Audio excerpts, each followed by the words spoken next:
Hi, Lou Manfredini, Ace's Home Expert, and in this video I'm going to show you the basics of hanging drywall. Here we'll be drywalling to finish a basement. Now we already have our framing in place and it's ready for our Ace handyman to install the drywall.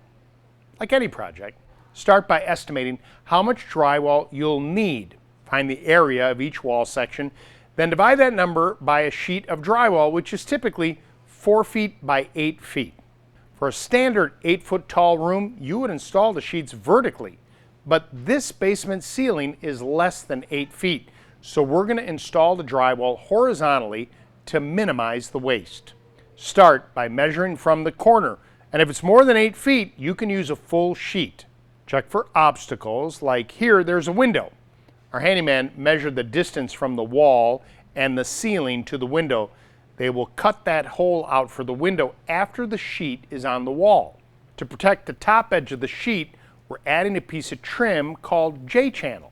The J-channel fits over the edge and may be cut to length with an oscillating multi-tool. Drywall is heavy, so be sure you have a partner to help you put it in place. Get the sheet tight to the wall and the ceiling. Make sure the sheet is level. Then, using drywall screws, make sure to attach to every stud. A good rule of thumb is to attach 6 screws on the seam and 4 on each stud in the field or the center of the sheet. Put the screws in slightly below the surface of the drywall. You'll smooth this out later when it comes time to mudding. To start, we're not putting in every screw in case it needs to come down or be adjusted. Before hanging a sheet below, mark each of the studs so you can easily find them when you hang the bottom sheet. Our handyman is using a chalk line to draw out the frame of the window using the measurement he took before the sheet went up. Once he has it drawn out, he cuts out the frame using an oscillating multi-tool. After your first sheet is up, measure from the edge of the sheet to the corner. Take your measurement and transfer it to your next sheet of drywall.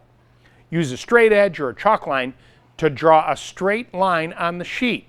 Now, there are several ways to cut drywall. You can use an oscillating multi-tool, a circular saw, or you can use a utility knife. After you score it with your knife, pull the piece you want to remove back and cut the backing of the drywall. Bring the next piece in and hang it the same way you installed the first. Be sure it's tight to the sheet next to it and to the wall and ceiling. Line up the seams with the piece next to it. On this sheet, there is a pipe hanging down that is preventing it from being flush to the ceiling. Mark it where the pipe is, and using an oscillating multi-tool, you can cut a small notch to make space for the pipe. To make the cutout for electrical outlets, start by measuring from the top edge of the sheet you'll be butted up against. Measure to each edge of the outlet and transfer each of the measurements to the drywall sheet. Using a straight edge, draw out the box for the outlet, then using a wallboard saw, cut out the hole for the outlet.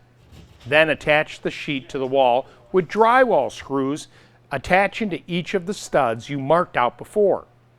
If the outlet hole is a little off, you can use the multi-tool to make any necessary adjustments. When you come to the corner, get the sheet in as tight as possible, then butt the next sheet right next to it. No need to miter. When you tape and mud much of it, it'll cover that gap. For an outside corner, overlap the 2 pieces like this.